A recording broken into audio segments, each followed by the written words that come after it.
बोलिए श्रीमद् भागवत महापुराण की जय। बोलिए श्री सच्चिदानंद भगवान की जय। बोलिए आनंद कंद भगवान की जय।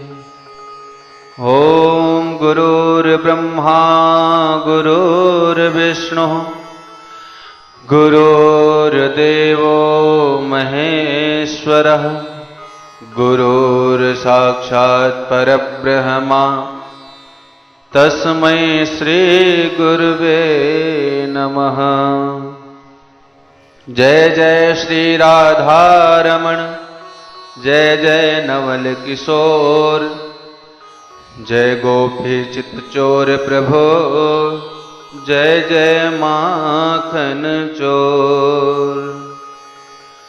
गजाननं भूतगणाधिसेवितं कपित्थजम्बूफलचारुभक्षणम् उमासुतं शोकविनाशकारकं नमामि विघ्नेश्वरपादपङ्कजम्। लोकाभिरामं रणरङ्गधीरं राजीवनेत्रं रघुवंशनाथं कारुण्यरूपं करुणाकरन्तं श्रीरामचन्द्रं शरणं प्रपद्ये। व्यासाय विष्णुरूपाय व्यासरूपाय विष्णवे नमो वै ब्रह्मनिधये वासिष्ठाय नमो नमः। नमोस्तु ते व्यास विशाल बुद्धे फुल्लारविन्दायतपत्रनेत्र येन त्वया भारत तैलपूर्णः प्रज्वालितो ज्ञानमया प्रदीप। नारायणं नमस्कृत्यं नरं चैव नरोत्तमं देवीं सरस्वतीं व्यासं ततो जयमुदीरे। बोलिए श्री सच्चिदानंद भगवान की जय। बोलिए श्री वृंदावन बांके बिहारी लाल की जय। बोलिए श्रीमद् भागवत महापुराण की जय। जय जय श्री राधे, जय जय श्री राधे, जय जय श्री राधे। परात्पर परब्रह्म अकारण करुणावलय परिपूर्णतम परमात्मा भगवान श्री कृष्ण के श्री चरणों में हम सब कोटि कोटि प्रणाम निवेदित करते हैं। यहाँ पर बैठे हुए सभी श्रोता समुदाय को हमारी तरफ से सिया राम में सब जग जानी करहूं प्रणाम जोर जुग पाने का भाव निवेदित करते हैं।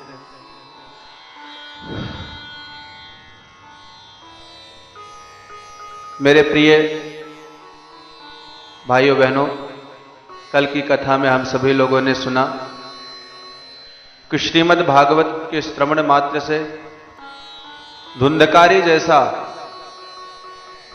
उच्च कोटि का महापापी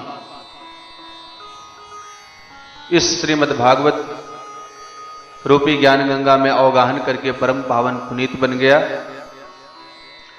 हमने कल श्रीमद् भागवत की कुछ विधि भी श्रवण करी। अभी तक हम जो भी कथा सुन रहे थे वो महात्म्य की कथा थी, लेकिन आज से हम श्रीमद् भागवत के प्रथम स्कंद में प्रवेश करेंगे। सबसे पहले मंगलाचरण से शुरुआत करेंगे। मंगलाचरण का जो पहला श्लोक है हम उसका गायन कर रहे हैं, उसके बाद आपको विधिवत हम समझाएंगे। जन्माद्यस्य यतो अन्वयादितरतश्चार्थे स्वभिज्ञः स्वराट् तेने ब्रह्म हृदय आदिकवये मुह्यन्ति यत् सूरयः तेजो वारिमृतां यथा विनिमयो यत्र त्रिसर्गो मृषा धाम्ना स्वेन सदा निरस्तकुहकं सत्यं परम धीमहि। बोलिए आनंद कंद भगवान की जय। बहुत ही सुंदर श्लोक है। जन्माद्यस्य यतो अन्वयादितरतश्चार्थे सुभिज्ञः स्वराट। ये जो जगत है ये भगवान का कार्य है। तो इस जगत के जो सतरूपी कार्य हैं, सतरूपी कार्यों में अनुगत होने के कारण और असतरूपी कार्यों से पृथक होने के कारण ही इस विश्व प्रपंच का उत्पत्ति, पालन और संहरण होता है। जो स्वयं प्रकाशवान है, परम ज्ञानवान है, जिन्होंने अपने संकल्प मात्र से ब्रह्मा जी को वेदक ज्ञान प्रदान कर दिया था, जिसके संदर्भ में बड़े बड़े विद्वान भी व्यामोहित हो जाते हैं। तेजो वारि मृदाम यथा विनिमयो यत्र त्रिसर्गो मृषा धाम्ना स्वयं सदा निरस्तकुहकं सत्यम परम धीमहि। जिस तरह से जल में स्थल का और स्थल में जल का आभास होता है, असत्य होते हुए भी वह सत्यवत प्रतीत होता है, उसी तरह से ये जो भगवान की त्रिगुणात्मिका सृष्टि है, जो माया है, वो असत्य होते हुए भी भगवान की सत्ता से जुड़े रहने के कारण सत्यवत प्रतीत होती है। जो स्वयं प्रकाशवान है, जो अपने प्रकाश से माया और माया के कार्यों को नष्ट करने वाले हैं, ऐसे सतचित आनंद स्वरूप परमात्मा को हम सभी कोटि कोटि प्रणाम निवेदित करते हैं। सत्यम सच्चिदानंदम स्वरूपम श्री कृष्णम परमम परमेश्वरम धीमहि ध्यायेमः। सत्य का अर्थ है श्री कृष्ण, इसलिए क्योंकि श्रीमद् भागवत में भगवान श्री कृष्ण को ही सबसे अधिक सत्य सत्य कह करके पुकारा है। इसलिए हम सभी भगवान श्री कृष्ण के चरणों में प्रणाम करते हैं। धर्मः प्रोज्झित कैतवोत्र परमो निर्मत्सराणां सतां वेद्यं वास्तुमत्र वस्तु शिवदं तापत्रयोन्मूलनम्। श्रीमद्भगवते महामुनिकृते किं वा परैरीश्वरः सद्यो हृद्यवरुध्यते त्रिकृतिभिः शुश्रूभिस्तत्क्षणात्। श्रीमद्भागवत में जो निर्मत्सराणाम हैं, जिनके हृदय से मत्सर निकल गया है, जो निर्मन वाले मन वाले भक्त हैं, उनके लिए इस श्रीमद् भागवत में कपट से रहित, छल से रहित परम धर्म का निरूपण किया गया है। जो तीनों प्रकार के तापों को नष्ट करने वाले हैं, जो सरलता से जानने योग्य हैं, जो वास्तविक हैं, जो परम कल्याणकारी हैं, ऐसे भगवान को हम सभी लोग कोटि कोटि प्रणाम करते हैं। श्रीमद् भगवते महामुनि कृते किं वा परैरीश्वरा सद्यो हृदयोर्कृतिभिः शुश्रूषुभिस्तत्क्षणात्। बड़ी सुंदर बात यहां पर कहते हैं कि जब व्यास जी के द्वारा लिखा हुआ श्रीमद् भागवत मोक्ष देने में समर्थ है, तो अन्य शास्त्रों की आवश्यकता क्या है? अरे इसके श्रवण मात्र से जब आप इसके श्रवण करने की इच्छा करते हैं, उसी समय स्वयं परमात्मा आकर के हमारे हृदय भवन में अवरुद्ध हो जाते हैं। निगम कल्पतरोरुगलितं फलम शुकमुखादमृतद्रव संयुतम पिबत भागवतं रसमालयं मुहुर्हो रसिका भुवि भावुकाः। नितराम गमयति बोधयति स निगमो वेदः। वेदों का नाम निगम है। वेद रूपी इस विशाल कल्पतरु का परिपक्व फल श्रीमद् भागवत है। किसी ने पूछा कि यदि भागवत रूपी फल बहुत परिपक्व है और वेदों की उच्च शाखा से टपर करके नीचे गिरा, तब तो महाराज फूट गया होगा। तो श्रीधर स्वामी पाद कहते हैं कि यह फूटा हुआ फल नहीं है, क्योंकि शिष्य प्रशिष्यादि रूप पल्लव परंपराया शनैर खंडे मेवावतीर्ण न तुच्च निपातेन स्फुटितम। यदि नीचे गिरा होता तो शायद फूट जाता महाराज, पर ये तो शाखा शाखा प्रति शाखा के द्वारा शनैः शनैः धरातल पर आया है। सबसे पहले भगवान श्रीमन नारायण की दिव्य शाखा से यह फल टपका। भगवता प्रोक्तम भागवतम, इसका नाम है भागवत, क्योंकि चतुश्लोकी भागवत के रूप में ही यह बीज भगवान ने ब्रह्मा जी को प्रदान किया था।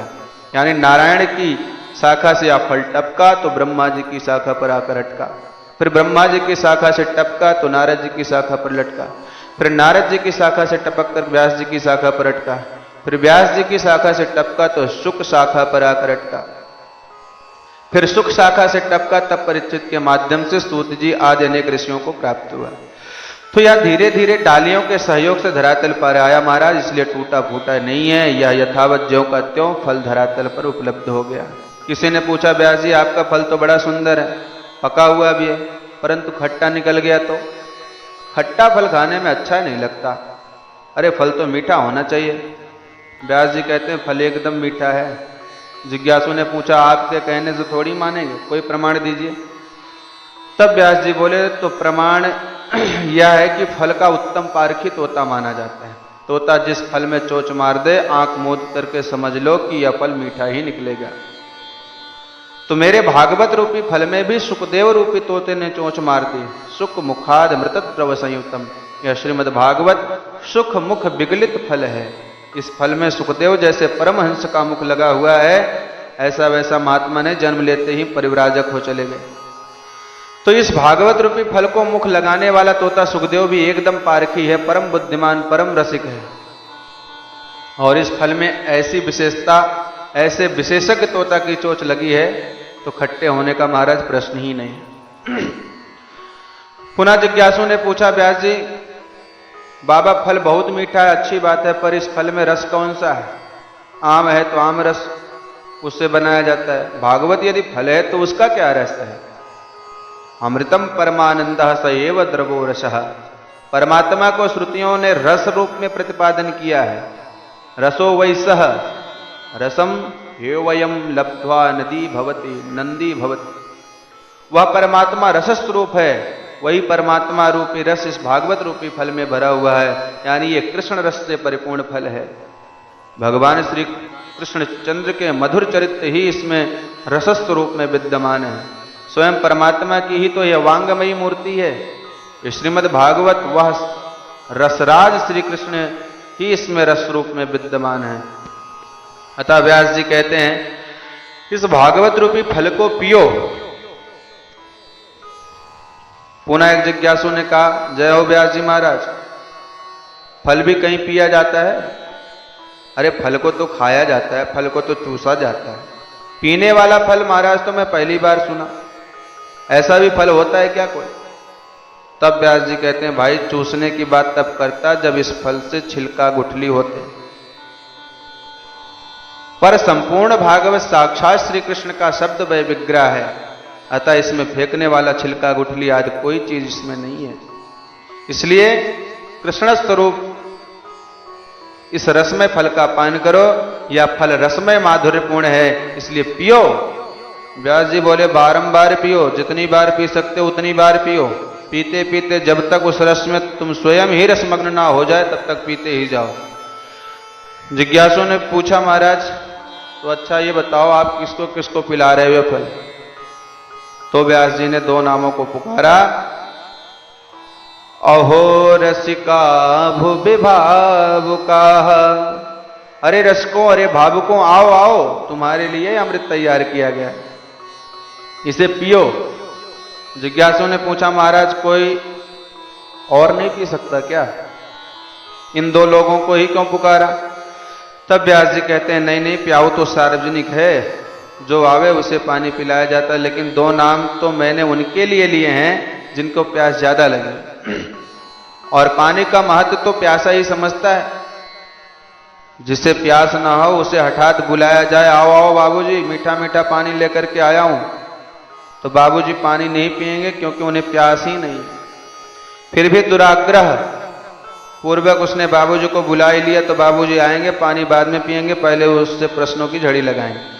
ये बताओ भाई, पानी तो पिला रहे हो, पर कहाँ से भर करके लाए हो? कुआं से लाए हो, बावड़ी से भरते हो, नल से भरते हो, तालाब से भरते हो, कहाँ का पानी है? अरे इतने प्रश्न कर डाले, पानी को छुआ तक नहीं।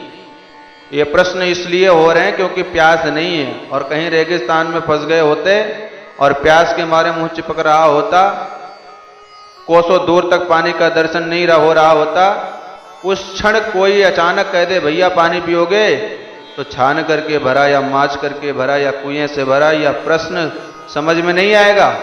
उस समय सिर्फ पानी समझ में आएगा। उस समय वह पानी का प्यासा है और वो पानी के महत्व को समझता है। इसलिए व्यास भगवान कहते हैं ये दिव्य कथा अमृत प्रभु के चरित्रों का अमृत है, पर पिपासु जो हैं वही इनके महत्व को समझेंगे। रसकों और भावुकों का नाम इसलिए लिया क्योंकि ये कृष्णा कथा अमृत पान करने के लिए आतुर हैं, पिपासु हैं।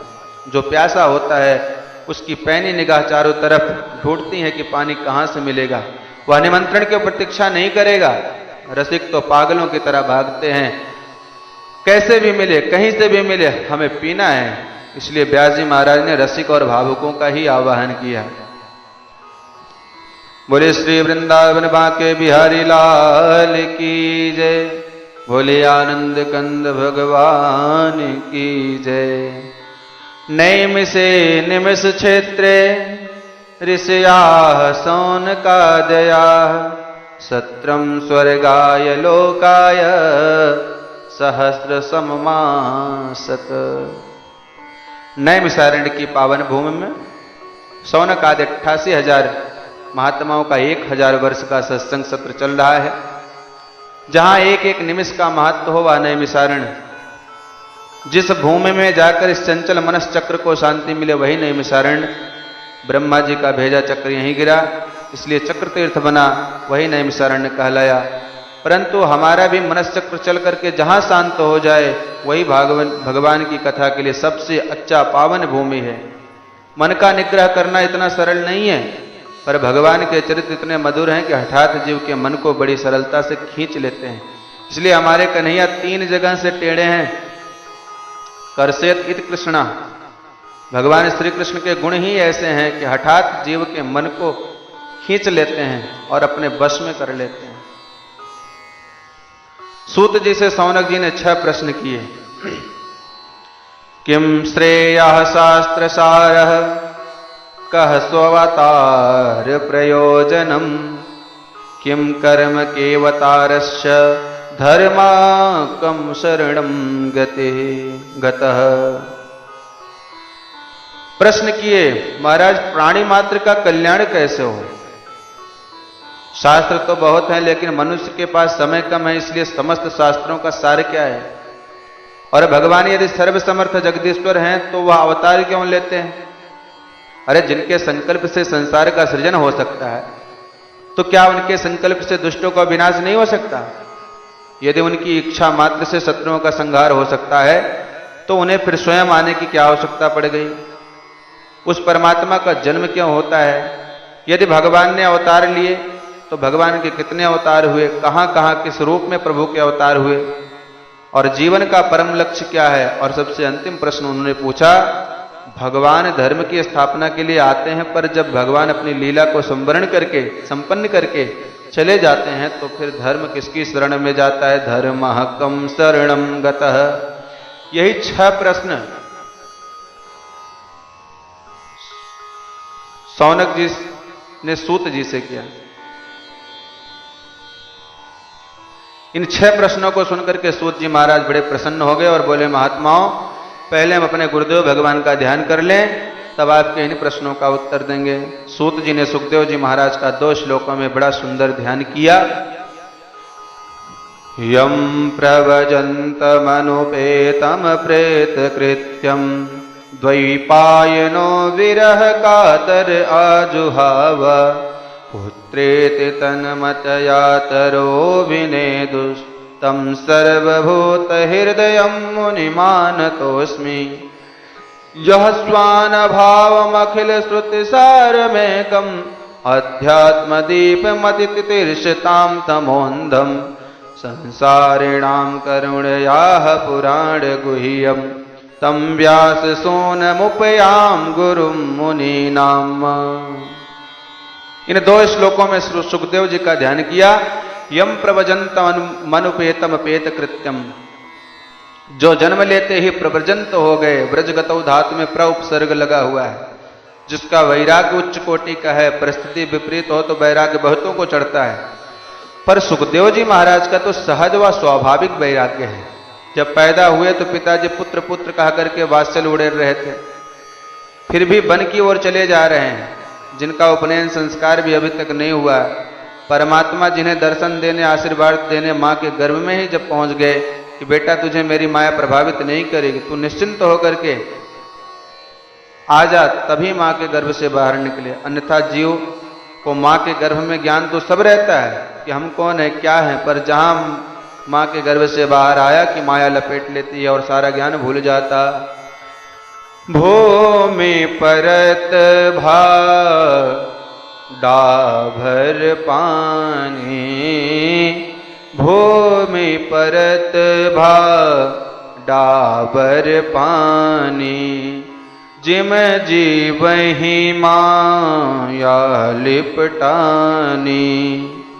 जैसे निर्मल जल की धारा धरती का स्पर्श करते ही मलिन हो जाती है, ऐसे ही जीव जन्म लेते ही माया में मलिन हो जाता है। अहम ममेत्य सदग्राहा करोति कुमतिर मतिम। इसलिए सुखदेव जी माँ के गर्भ से बाहर ही नहीं निकले जब तक प्रभु ने आशीर्वाद नहीं दिया।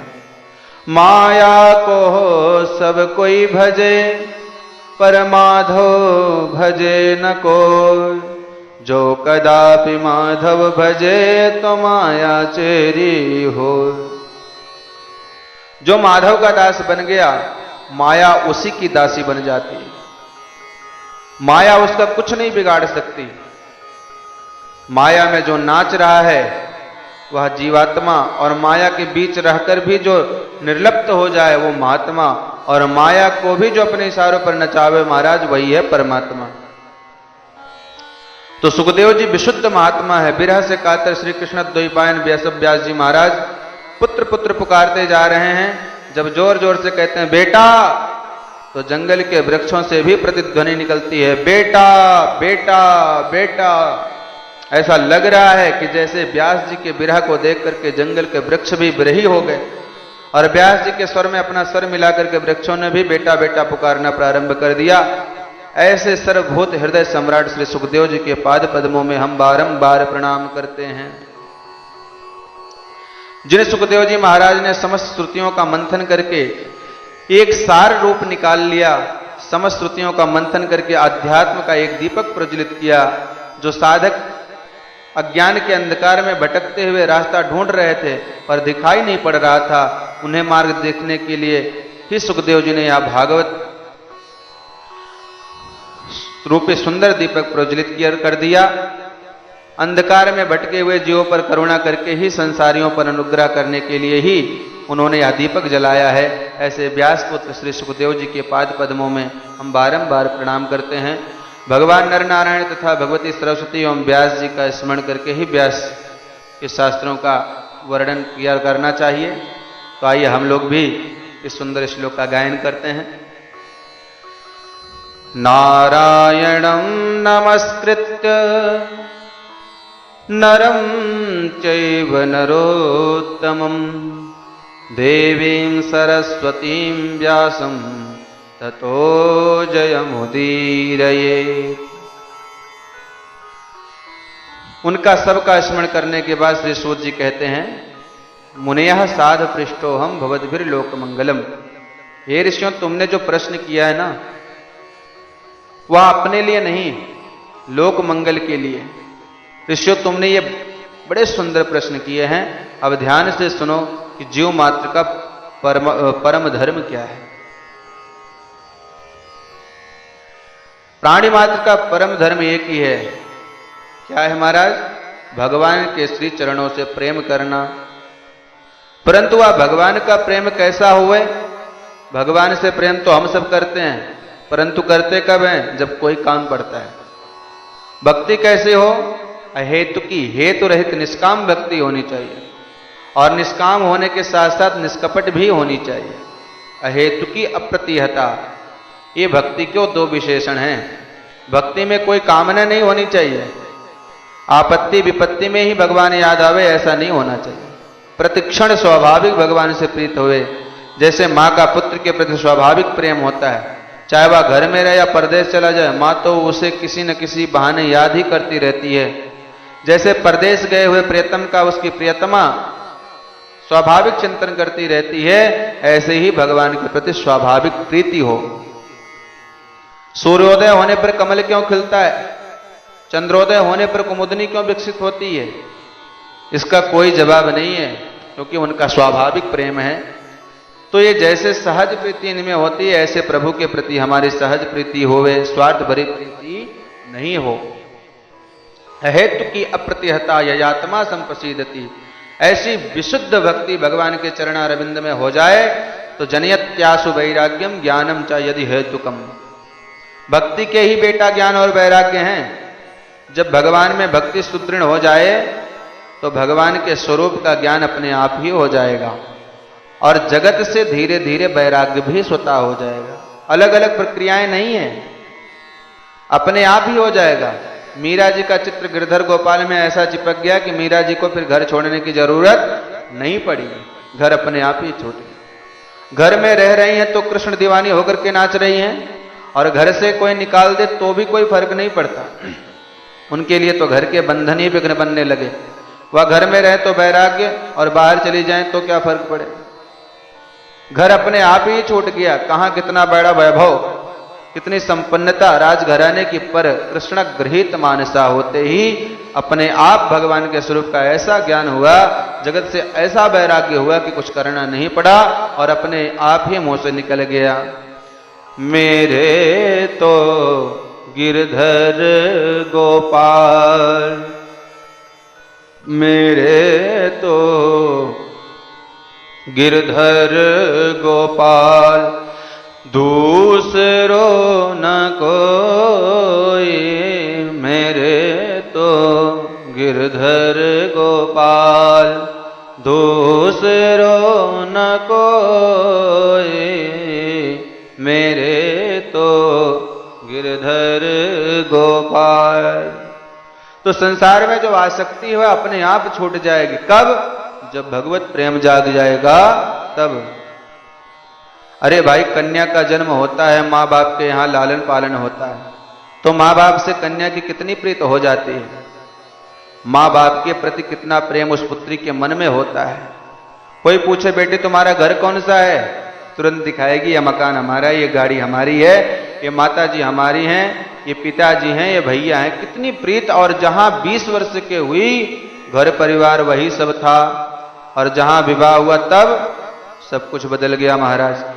अब तो एकदम तो नहीं बदलेगा, थोड़ा समय लगेगा, पर धीरे धीरे जब वही कन्या ससुराल में अच्छी तरह घुल मिल जाएगी तो अब वह घर पर आया नजर आने लगता है। जहां पैदा हुई, जहां इतने वर्षों तक रही, अब अपना घर बदल गया। अब ये बंगला मेरा है, ये गाड़ी मेरी है, पतिदेव मेरे हैं, ये मेरा बेटा है, मेरा परिवार है, वह मेरा मायका है। बदल गया सब कुछ। कल तक सब वही था, आज यही सब कुछ हो गया है। मायके में माता पिता बुला भी लें कि माता जी की तबीयत थोड़ा ठीक नहीं है, बेटी कुछ दिन के लिए आ जाओ, तो आ जाएगी, 2-4 दिन रह जाएगी, फिर कहेगी देखो घर में कोई नहीं है, बच्चों की पढ़ाई खराब हो रही है, बहुत सारे काम पड़े हैं, अब ज्यादा दिन नहीं रुक सकती। तुरंत अपने ससुराल की भागती। क्यों? क्योंकि अब उसे महसूस हो गया कि वह मेरा घर है, सब कुछ बदल गया। उसी प्रकार जब तक यह संसार है तब तक हम इसी को ही अपना समझते रहते हैं, परंतु कोई सदगुरु की कृपा दृष्टि हो जाए और उसके साथ पाणिक ग्रहण उस परम पति के साथ हो जाए तो अपनी वास्तविक घर को हम समझ लें कि हमारा घर वास्तव में तो ये है। उस परमात्मा रूपी पति को पहचान कर जीवात्मा का उसके साथ ठीक संबंध हो जाए तो यह संसार अपने आप छूट जाएगा। इसलिए हम जितने भी धर्मानुष्ठान करते हैं उन सबका एक ही फल है कि भगवान से प्रेम हो जाए। बड़े बड़े अनुष्ठान कर रहे हैं, पुरुषचरण कर रहे हैं, पर भगवान से प्रेम नहीं हो रहा है तो फिर तो कोरा परिश्रम ही रह होता है। धर्मानुष्ठित पुंसाम, धर्म स्वनुष्ठित पुंसाम भिक्षुक्सेनु कथासु यः नोत्पादयेद्यतिरतिं श्रमये वही केवलम्। ये जितना भी धर्मानुष्ठान हम करते हैं उसका फल क्या है? बोले धर्मस्य अपवर्गस्य। धर्म का अर्थ ये नहीं है कि हमें बहुत सारा धन मिल जाए। धर्म का उद्देश्य अपवर्ग की प्राप्ति। अपवर्ग क्या है हमारा? अपवर्ग अर्थात मोक्ष। मोक्ष का नाम अपवर्ग क्यों है? अपगता वर्ग अपवर्ग, जहां पर कोई वर्ग नहीं है। हम लोग कई वर्गों में बैठे हैं, स्त्री वर्ग, पुरुष वर्ग, संत वर्ग, ब्राह्मण वर्ग, क्षत्रिय वर्ग, ये कई वर्ग हैं। पर जहां जाने के बाद सब एक ही वर्ग के हो जाएं वह अपवर्ग है। अथवा नापवर्ग अपवर्गा, जहां पर पावर्ग ना हो वह अपवर्ग। और ऐसे दिव्य अपवर्ग को पाना ही धर्म का उद्देश्य है। धर्मस्य अपवर्गस्य नार्थो अर्थायोपकल्पते। भगवान ने अर्थ दिया है तो धर्म करो, धर्म अर्थ के लिए ना करो। अर्थ का उद्देश्य तो धर्म है, धर्म का उद्देश्य अर्थ नहीं है। धन से धर्म भी करना चाहिए, जितनी आवश्यकता हो उतना विषय का सेवन भी करना चाहिए। शरीर पर बिल्कुल ध्यान नहीं दोगे तो शरीर किसी मतलब का नहीं रह जाएगा, रोगों का घर बनता हुआ चला जाएगा। तो शरीर मादयम खलु धर्म साधनम, तो शरीर का भी ध्यान रखना चाहिए। जितना हमें भोजन की जरूरत है उतना भोजन भी देना चाहिए। सर्दी गर्मी से आवश्यकता अनुसार इसे बचाना भी चाहिए। विषय की आवश्यकता है पर वह विषय इतने हो जिससे शरीर यात्रा सुगमता से चले। इंद्रियों की दासता न करें, हम विषयों का दास इंद्रियों को न ही बना लें। इंद्रियां हमारे अनुसार चलें, ना कि हम इंद्रियों के अनुसार चलें। कामस्य नंद्रिया प्रीति। इस जीवन रथ में 10 घोड़े हैं और 10 घोड़ों की लगाम स्वतंत्र कर दी जाए तब क्या होगा? किसी गड्ढे में गिरेगा कि नहीं गिरेगा। पूर्ण नियंत्रण आपके हाथ में उन घोड़ों का होना चाहिए। अर्थात हम जो देखना चाहें आंख वही देखे, ऐसा ना हो जो आंख देखना चाहे वो हम देखें। हम जो सुनना चाहें कान वही सुने, ऐसा ना हो कि कान जो सुनना चाहे वही सुने। वाणी कहे क्या जो हम कहना चाहे, ऐसा नहीं जो वो कहना चाहे वो करें। कुल मिलाकर यह समझिए कि ये घोड़े हमारे नियंत्रण में रहें, हम घोड़ों की दास्तां न करें। सो इंद्रियों की दास्तां के लिए हम विषय सेवन न करें। जीवन की यात्रा के लिए विषय सेवन करो। अब प्रश्न उठता है कि महाराज जीवन का उद्देश्य क्या है? जीवस्थ तत्व जिज्ञासा नार्थो यश्चे है कर्म भी। बहुत कर्म कर लेना जीवन की सार्थकता नहीं है, क्योंकि बहुत कर्म करने के बाद भी जब तक तत्व ज्ञान नहीं हुआ तब तक जन्म मरण तो चलता ही रहेगा। इसलिए जीवन का परम लक्ष्य है उस परम तत्व को जानना, क्योंकि उस परम तत्व को जाने बिना जन्म मरण की यात्रा समाप्त नहीं होती। प्रश्न उठता है कि वह तत्व क्या चीज है, किस तत्व को जानने की बात कर रहे हैं? तो तत्व की परिभाषा देखो। वदन्ति तत्तत्त्वविदस्त्वं यज्ञानमद्वयम् ब्रह्मेति परमात्मेति भगवानीति शब्दते। एकम सद्विप्रा बहुधा वदन्ति। तत्व एक ही है, लेकिन एकम सद्विप्रा बहुधा वदन्ति। एक तत्व को तत्ववेत्ता विविध नामों से पुकारते हैं। ज्ञानियों से कहो तो वह उसी तत्व को ब्रह्म कहेंगे, योगियों से कहो तो वह उसी तत्व को परमात्मा कहें, भक्तों से कहो तो भक्त उसी तत्व को भगवान कहेंगे। तत्व एक है, वही सगुण निराकार भी है, वही सगुण साकार है। उदाहरण से समझे, बिजली एक है ना, पहले जब व्यापक थी तब हमारे अनुभव में नहीं थी, पर बिजली का अस्तित्व तो था, परंतु वैज्ञानिकों ने यांत्रिक पद्धतियों के द्वारा बिजली को प्रकट कर दिया। पहले बिजली निर्गुण निराकार रूप में व्याप्त थी, परंतु तब अनुभूति नहीं हो रही थी। तो बिजली है वह ब्रह्म का स्वरूप है, निर्गुण निराकार विद्युत। पर यांत्रिक पद्धतियों से वैज्ञानिकों ने बिजली को बना लिया, बिजली तैयार हो गई। अब वह बिजली तारों में करंट के रूप में प्रवाहित होने लगी, तो वह बिजली का सगुण निराकार रूप हो गया। अब बिजली के तार को हाथ लगा दो तो भयंकर करंट लगेगा, उसमें करंट आ गया, पर आंखों से दिखाई नहीं पड़ रही। बिजली कैसी है उसका रूप दिखाई नहीं दे रहा, पर गुण तो उसमें आ गया है। ये विद्युत का सगुण निराकार रूप है।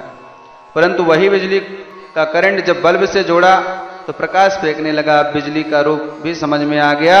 जहां बल्ब जलता देखा तो हमने कहा कि बिजली आ गई।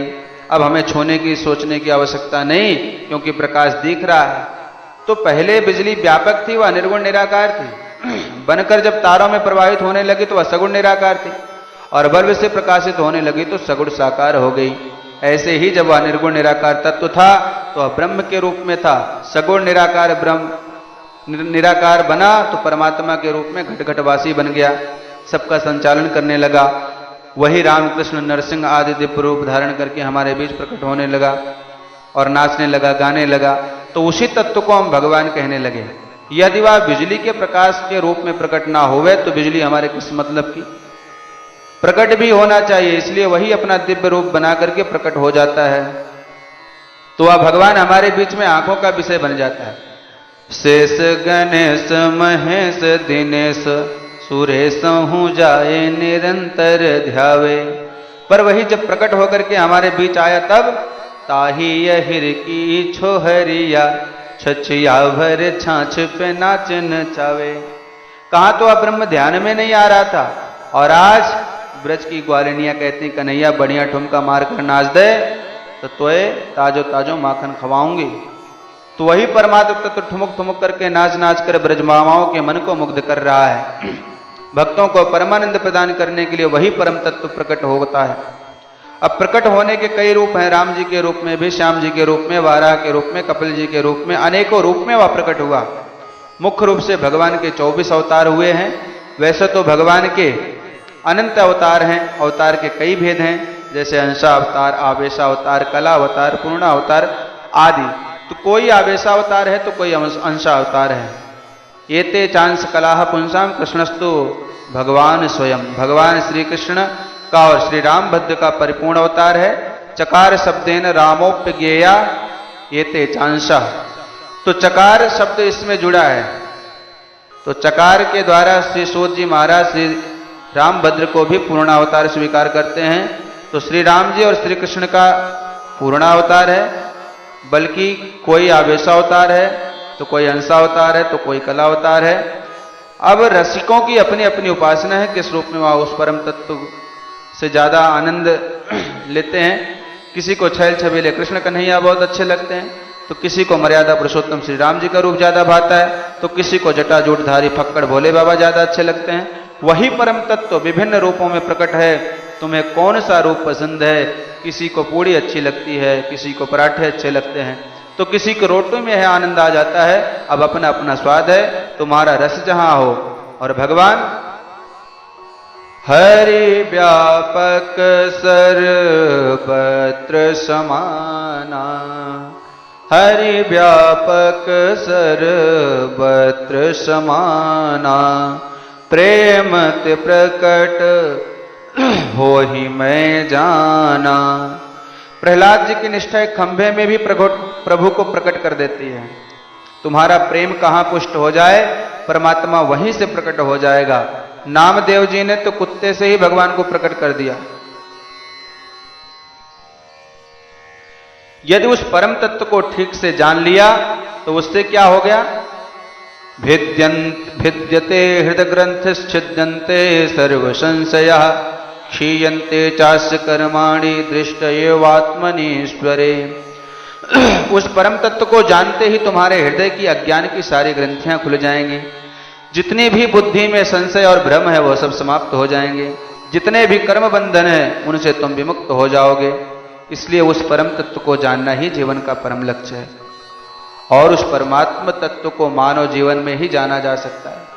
अन्य जितने शरीर हैं वह तो भोग के लिए हैं। जितने भी जानवर हैं आहार निद्रा भय मैथुन में जीवन निकाल देते हैं। केवल मानव की इसलिए विशेषता है क्योंकि मानव उस परम तत्व को जान सकता है, जिसे जानने के बाद आवागमन ही छूट जाता है। इसलिए मानव जीवन की बड़ी महिमा शास्त्रों ने गाई है। मोक्ष के दरवाजे में जो ताला लटका है वह ताला इस मनुष्य शरीर की चाबी से ही खुलता है। चाबी तो 84 लाख है, पर 84 लाख चाबियों में वहां कोई फिट नहीं बैठती। मानव तन की चाबी इतनी बढ़िया है कि इस चाबी को प्राप्त करके एकदम ताला खुल जाता है। पर चाबी हाथ में लग गई फिर भी ताला ना खोले तो उससे बड़ा अभागा कौन है। तो यह मनुष्य शरीर साधनों का धाम है। हम मनुष्य शरीर से ही साधन कर सकते हैं, उस परम तत्व को जान सकते हैं। इसलिए इस चाबी का सदुपयोग करना चाहिए। बड़े भाग्य मानुष तन पावा, सुर दुर्लभ सद ग्रंथ निगावा। बड़े भाग्य मानुष तन पावा, साधन धाम मोक्ष करि द्वारा।